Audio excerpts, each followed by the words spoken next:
Saying 116, a mean man's generosity is a generous man's meanness. This saying highlights the irony and deceptive nature of generosity when it comes from someone who is inherently selfish or stingy.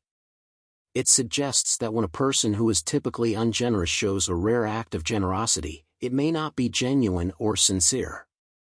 Instead, it may be an attempt to manipulate or gain favor, contrasting with the consistent and authentic generosity of a truly generous individual. Saying 117, a good man loves to sit at a good man's table. In this saying, Publilius Syrus emphasizes the affinity and camaraderie that exists among virtuous individuals. It suggests that a person of good character finds comfort and joy in the company of other morally upright individuals. This saying speaks to the importance of surrounding oneself with like-minded individuals who share similar values and contribute to a positive and nurturing environment. Saying 118, in the presence of a good man, anger is speedily cooled. Here, Syrus highlights the calming and soothing effect that the presence of a virtuous individual can have on others. It suggests that a person of good character, through their exemplary conduct and demeanor, has the ability to diffuse anger and promote peace. This saying underscores the positive influence that moral integrity can have on interpersonal dynamics and the power of leading by example. Saying 119, it is well to moor your bark with two anchors. This saying conveys the importance of seeking multiple sources of support and stability in life. It suggests that relying on a single anchor may leave one vulnerable to the uncertainties and challenges that come their way.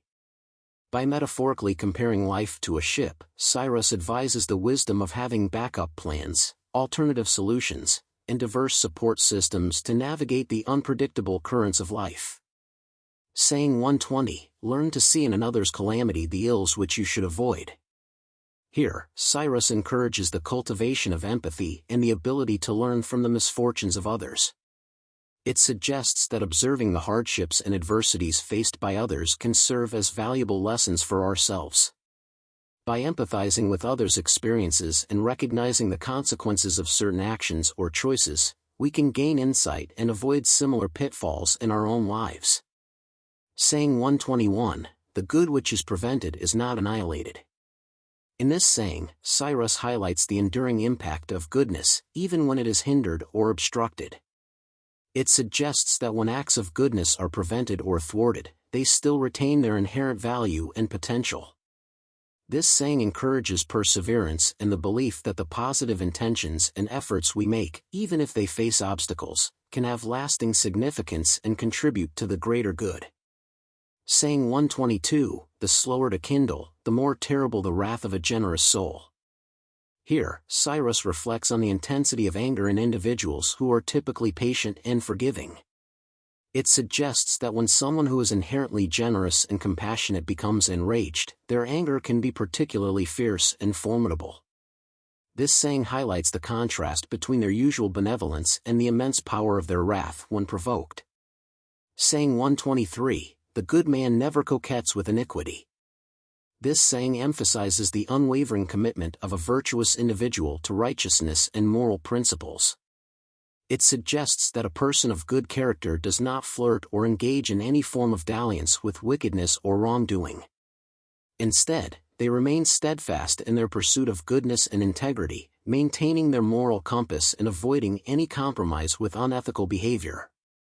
Saying 124, life is short, but its ills make it seem long. This saying reflects on the subjective experience of time and the impact of hardships on our perception of life. It suggests that despite the brevity of life, the presence of difficulties and challenges can make it feel prolonged. It highlights the profound influence that our experiences, both positive and negative, have on our perception of the passage of time. Saying 125, the bare recollection of anger kindles anger. Here, Publilius Syrus draws attention to the lingering effects of anger. It suggests that merely recalling or reminiscing about past anger can reignite those feelings and stir up new waves of anger. This saying emphasizes the importance of letting go of anger and not dwelling on negative emotions to prevent their reemergence and perpetuation. Saying 126, there is no sight in the eye when the mind does not gaze. In this saying, Syrus emphasizes the connection between attention and perception. It suggests that true sight requires active engagement and focus of the mind. Merely having physical eyesight is not enough to truly see and comprehend the world around us. It underscores the importance of being present, attentive, and mindful to fully perceive and understand the depth of our experiences. Saying 127, while teasing for horns, the camel lost his ears. This saying serves as a cautionary tale about the consequences of misguided actions. It illustrates the folly of fixating on minor or trivial matters while neglecting or jeopardizing more important aspects. By teasing or obsessing over something insignificant, the camel lost something of greater value. It reminds us to prioritize wisely and avoid getting caught up in trivial pursuits that may lead to significant losses. Saying 128, he keeps furthest from danger who looks out while he is safe. Here, Syrus highlights the importance of vigilance and foresight in avoiding danger.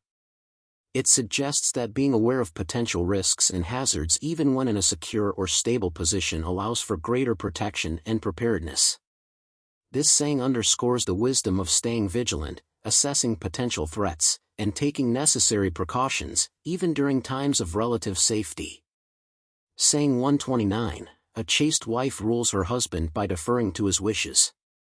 This saying addresses the dynamics of a harmonious marriage and the power of a chaste and virtuous wife.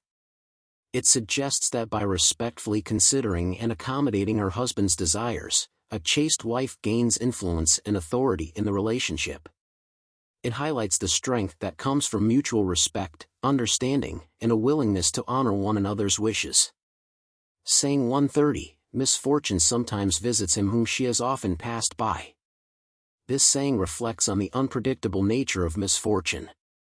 It suggests that unfortunate events or hardships can befall even those who have previously been spared from such experiences. It serves as a reminder that nobody is entirely immune to adversity, regardless of their past luck or circumstances. It encourages humility, empathy, and preparedness in the face of life's uncertainties. These sayings originate from ancient times and were penned by Publilius Syrus, a Roman writer known for his collection of moral and philosophical maxims. They offer timeless insights into human nature, relationships, and the pursuit of wisdom.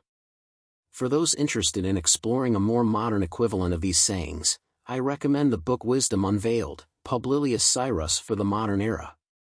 This book takes the wisdom of Publilius Syrus and presents it in a contemporary way, making it accessible and relevant to the challenges and complexities of the modern world. It offers a fresh perspective on Syrus' sayings and provides valuable insights for personal growth, self-reflection, and navigating today's society. Links are below.